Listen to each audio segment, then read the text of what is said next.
지금 이 순간 대한민국 어딘가에서 한 가지 장면이 반복되고 있습니다. 아직 어둠이 그막 가시지 않은 새벽 5시 이른이 넘은 노인이 청소 도구를 들고 지하철역으로 향합니다. 손마디는 굳어있고 허리는 조금 구부러져 음악 있지만 걸음은 멈추지 않습니다. 연금이 있기 때문이 아닙니다. 연금만으로는 살 수가 없기 때문이죠. 이것이 지금이 나라의 노후입니다. 그리고 음악 앞으로 5년이 장면은 훨씬 더 많은 곳에서 훨씬 더 많은 사람들에게 음악 펼쳐지게 됩니다. 오늘의 이야기는 단순한 통계 나열이 아닙니다. 당신의 부모님 이야기이고 언젠가는 당신 자신의 이야기가 될 수 있는 그 충격적인 진실에 대한 이야기입니다. 먼저 숫자 하나부터 시작해 보겠습니다. 현재 대한민국 국민 5명 중 1명이 65세 이상입니다. 통계청의 2025년 고령자 통계에 따르면 65세 이상 고령 인구는 151만 명을 넘어 전체 인구의 23%를 기록했고 이는 고령 인구 비중이 20%를 넘어선 첫 번째 해입니다. 운이 정한 기준으로는 이것을 초고령 사회라고 부릅니다. 그리고 대한민국운이 경계를 넘어서는데 단 7년이 걸렸습니다. 같은 구간을 넘는데 프랑스가 39년, 독일이 37년 걸린 일을 우리는 7년 만에 해낸 거예요. 세계에서 가장 빠른 속도입니다. 여기서 한 가지 의문이 생깁니다. 고령 사회가 되면 뭐가 문제냐고요? 사람들이 오래 살면 좋은 거 아니냐고요? 맞습니다. 오래 사는 건 분명 축복입니다. 하지만 문제는 오래 사는 것 자체가 아닙니다. 오래 사는데 돈이 없다는 것 바로 그게 문제입니다. 그리고 그 문제가 지금 이미 현실로 나타나고 있습니다. 국민연금 연구원은 노후 최소 생활비에 대해 개인 기준 월 124만 3천 원, 부부 기준 월 198만 7천 원으로 추정합니다. 그런데 실제 고령자가 받는 연금 수령액은 어떨까요? 통계청의 2024년 고령층 부가조사 결과에 따르면 55세에서 79세 사이 고령층의 월평균 연금 수령액은 고작 82만 원이었습니다. 82만 원 잠깐이 숫자를 일상에 대입해 보겠습니다. 서울 외곽의 작은 원룸 월세가 평균 50만 원이 넘는 시대입니다. 연금 82만 원에서 월세를 내고 나면 30만 원 남짓으로 한 달을 살아야 하는 거예요. 밥을 먹고 병원을 가고 교통비를 내고 그 돈으로 계산이 안 됩니다. 처음부터 계산이 될 수 없도록 설계된 구조라는 말이 더 정확하겠죠. 그렇다면 왜 이렇게 됐을까요? 여기서부터가 진짜 이야기의 시작입니다. 국민연금은 1988년에 처음 시작됐습니다. 설계 자체는 나쁘지 않았어요. 젊을 때 조금씩 모아서 늙으면 받는다. 사회 전체가 함께 위험을 나눈다는 아이디어였으니까요. 하지만 문제가 있었습니다. 처음부터 적게 내고 많이 받는 구조로 만들어졌다는 것이죠. 국민들을 가입시키려면 달콤하게 설계해야 했을 테고 그 달콤함의 청구서는 나중에 다음 세대가 내도록 밀어넣습니다. 마치 할부로 명품 가방을 산 것과 같습니다.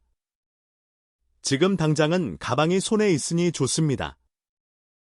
그런데 청구는 매달 날아오고 이자는 쌓이고 어느 순간 감당이 안 되는 상황이 오는 거예요. 더 정확한 비유를 들자면 이 할부 계약서를 사인한 사람이 나중에 갚아야 할 사람이 아니라 자식 세대라는 겁니다. 자신이 갚을 필요가 없는 할부를 끊어주는 셈이죠. 국민연금이 딱이 구조입니다. 2025년 3월 국회 본회의를 통과한 국민연금 개혁안으로 보험료율이 9%에서 13%로 인상되고 소득 대체율도 43%로 조정됐습니다. 이를 통해 기금 소진 시기는 당초 예상했던 2056년에서 2064년으로 8년 연장됐습니다. 8년 듣고 보면 뭔가 한 것 같습니다. 그런데 냉정하게 생각해보면 이건 막은 게 아닙니다. 늦춘 것뿐입니다. 폭탄의 도화선을 조금 더 길게 늘린 것이지 폭탄을 해체한 게 아니라는 말이에요. 그리고 여기서 더 충격적인 사실이 하나 있습니다. 한국개발연구원의 분석에 따르면 현행 제도를 유지할 경우 기금 소진 이후에도 기존 세대의 연금 수준을 유지하려면 미래 세대의 보험료를 30%에서 40%까지 급격히 올려야 합니다. 지금 직장인인에는 보험료율은 9%입니다. 그게 13%로 오르는 것도 부담스럽다고 느끼는 분들이 많은데 30%에서 40%까지 올려야 한다는 이야기가 나오는 겁니다. 월급의 2분을 연금 보험료로 내야 한다는 뜻이에요. 지금 월급 300만 원을 받는 사람이라면 최대 120만 원을 연금으로만 내야 하는 상황이 될 수 있다는 이야기입니다. 이게 지금 20대, 30대가 마주하게 될 현실의 시나리오 중 하나입니다. 그렇다면 지금 노인들은 어떻게 살고 있을까요? 국가데이터처 국가통계연구원이 발간한 한국의 사회동향 2025에 따르면 한국의 66세 이상 노인의 소득 빈곤율은 39.7%로 OECD 회원국 가운데 가장 높습니다. 이는 처분 가능 소득 기준으로 집계한 수치입니다. OECD 평균인 14.8%의 퍼센트에 2배를 훌쩍 넘는 수준입니다. 노인 10명 중 4명이 빈곤층이라는 말입니다. 더 놀라운 건 연령대별로 나눠보면 상황이 훨씬 심각해집니다. 66세에서 75세 노인의 빈곤율은 31.4%인 4%인 반면 76세 이상에서는 52%로 2명 중 1명 이상이 빈곤층에 속합니다. 여기서 잠깐 생각해 보겠습니다. 76세라면 오늘 막 태어난 아이가 어른이 되고 대학을 나와 사회생활을 하고 결혼을 하고 아이를 키우고 중년이 되는 시간입니다. 그렇게 열심히 살아온 뒤에 2명 중 1명이 빈곤하다는 이야기입니다. 이건 개인의 실패가 아닙니다. 구조적인 문제입니다. 그러나 이 지점에서 많은 분들이 이렇게 반박합니다. 우리나라 노인들 집 있잖아요. 아파트 값도 올랐잖아요. 그게 다 자산 아닌가요? 맞습니다. 노인 가구의 순자산은 약 4억 7천만 원으로 전체 평균보다도 많습니다. 하지만 노인들의 자산 구성을 들여다보면 대부분이 부동산에 집중돼 있고 현금화할 수 있는 금융자산은 적습니다. 이게 바로 이 문제의 가장 아이러니한 지점입니다. 서울 외곽에 아파트 한 채가 있는 70살 노인을 상상해 보겠습니다. 그 집은 10억짜리입니다. 그런데 매달 쓸 돈은 없습니다.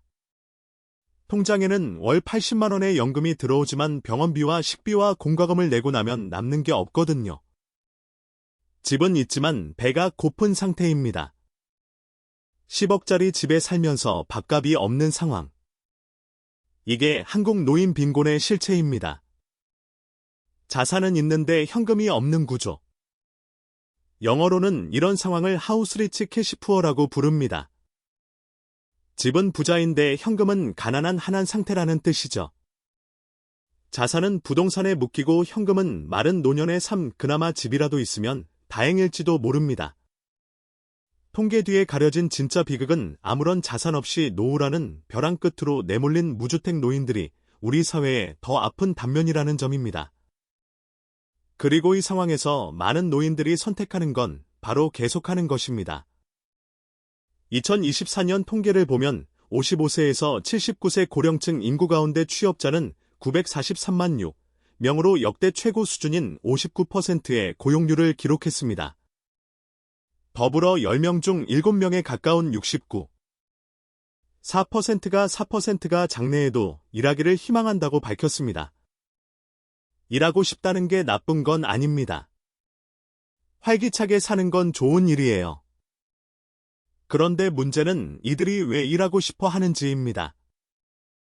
일하고 싶다는 55세에서 79세 가운데 절반 이상인 55.8%는 연금으로는 부족한 생활비를 보태기 위해 은퇴를 누출한다고 응답했습니다. 즐기기 위해서가 아니라 살기 위해서 일하는 겁니다. 그리고 그 일자리라는 것이 대부분 새벽 청소, 주차 관리, 경비원 같은 단순 노무직입니다. 평생을 일한 사람이 70이 넘어서도 쉬지 못하고 새벽을 달려야 하는 현실. 이걸 노후라고 부를 수 있을까요? 그분들 중 상당수는 한국 경제 성장의 한복판을 살아온 분들입니다. 고도 성장기에 땀을 흘렸고 자식을 키웠고 세금도 냈습니다. 그런데 그 시대를 살았던 사람들의 노후가 이렇습니다. 이쯤에서 어떤 분들은 이렇게 생각할 수 있습니다. 그건 지금 노인들 이야기고 나는 젊으니까 천천히 준비하면 되지 않느냐고의 생각이 얼마나 위험한 착각인지를 지금부터 설명해 드리려 합니다.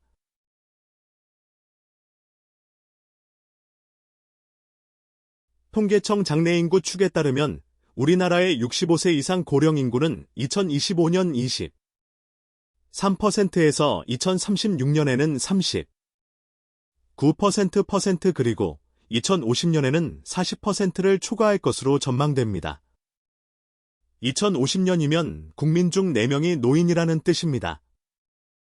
그때 일하는 사람은 명중 6명 이하가 되는 거예요. 그 6명인의 명의 노인을 부양해야 하는 구조입니다. 지금도 힘든데 그때는 어떨까요? 이게 바로 앞으로 5년 안에 시작되는 변화의 시작점입니다. 노인 부양비 즉 생산 가능 인구 100명이 부양해야 하는 노인 인구 비율은 통계청 추계 기준으로 2023년 27%에서 2050년에는 82%까지 높아질 것으로 예상됩니다. 2023년에는 일하는 사람 100명이 노인 27명을 부양했습니다. 2050년에는 그 100명이 노인 82명을 부양해야 합니다. 숫자만 봐도 얼마나 구조가 뒤틀리는지 느껴지시나요? 비유를 하자면 지금은 4명이 1명을 업고 달리는 수준인데 2050년에는 1명이 1명을 거의 혼자 업고 달려야 하는 구조로 바뀐다는 겁니다. 이 변화는 서서히 하지만 확실하게 모든 사람의 삶에 영향을 미치게 됩니다. 세금이 오릅니다. 건강보험료가 오릅니다. 장기요양보험료가 오릅니다. 연금보험료가 오릅니다. 젊은 세대의 가처분 소득 즉 실제로 내 손에 쥐어지는 돈이 점점 줄어드는 겁니다. 그 돈이 줄어드니까 소비가 줄어들고 소비가 줄어드니까 경제 성장이 느려지고 경제가 느려지니까 일자리가 줄어드는 연쇄 반응이 시작됩니다. 이것이 인구 고령화가 경제 전체에 미치는 충격의 메커니즘입니다. 일본이 길을 먼저 걸었습니다. 일본은 2005년 초고령 사회에 진입한 이후 수십 년째 경제 정책을 겪었어요. 잃어버린 30년이라는 말이 나올 정도로 2005년 초고령 사회에 진입한 일본의 65세 이상 인구는 현재 전체의 약 29%대로 세계에서 가장 높은 수준입니다. 고령층의 취업자 수는 21년 연속 증가하면서 은퇴 이후에도 계속 일하는 것이 선택이 아닌 사회적 흐름이 됐습니다. 연금 시스템이 흔들리면서 노인들이 일하는 것이 선택이 아닌 필수가 된 거예요. 한국은 일본보다 훨씬 빠른 속도로 같은 길을 걷고 있습니다. 그것도 준비가 훨씬 덜 된 상태로 일본이 고령화를 준비할 시간이 수십 년 있었다면 한국은 7년 만에 초고령 사회에 진입했거든요. 준비 없이 달려온 기차가 훨씬 더 위험하다는 건 누구나 압니다. 그리고 그 기차는 이미 달리고 있습니다. 이제 진짜 핵심으로 들어가 보겠습니다. 앞으로 5년 안에 구체적으로 어떤 변화가 벌어질까요? 첫 번째는 연금의 실질 가치 하락입니다. 2026년부터 보험료율이 단계적으로 오릅니다. 13%까지. 그런데 소득 대체율은 43%입니다. 소득 대체율이란 은퇴 전 소득 대비 연금이 얼마나 나오느냐는 비율인데 43%라는 건 일할 때 받던 월급의 43% 정도를 연금으로 받게 된다는 뜻입니다. 월급이 300만 원이었다면 129만 원을 받게 되는 거예요.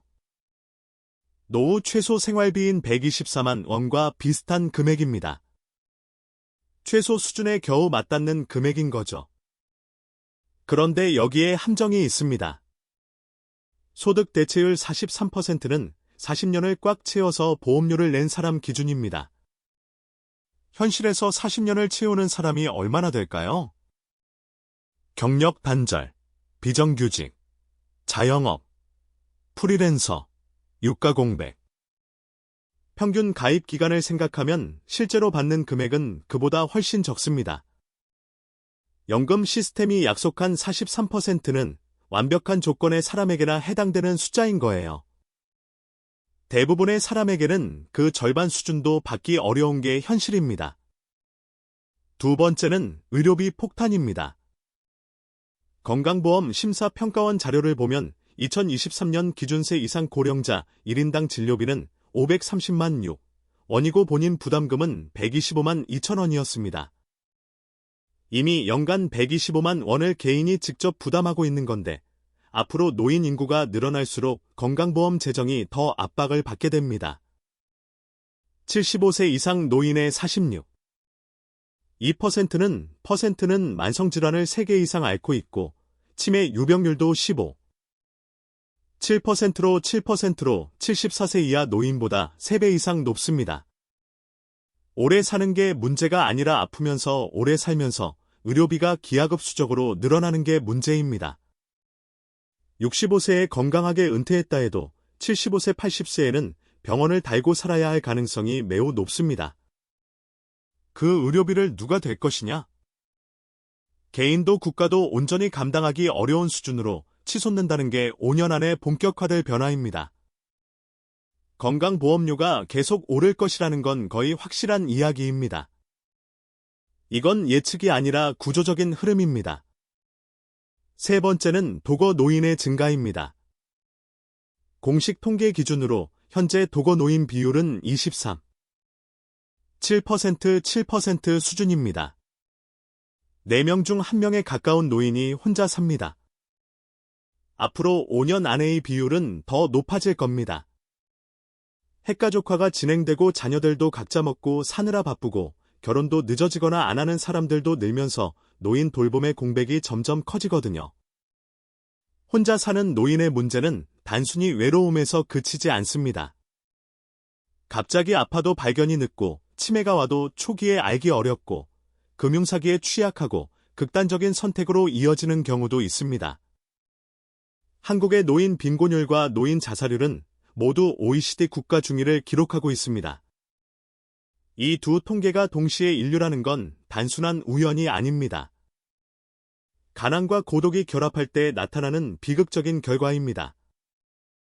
그리고 그 비극은 지금 이 순간에도 어딘가에서 조용히 진행되고 있습니다. 네 번째는 부동산 시장의 구조적 변화입니다. 이건 많은 분들이 예상하지 못하는 부분일 수 있는데 앞으로 5년 안에 서서히 나타나기 시작할 매우 중요한 변화입니다. 지금 노인들이 갖고 있는 주요 자산이 아파트입니다. 그분들이 점점 요양원이나 의료기관으로 옮겨가면서 빈집이 생기기 시작합니다.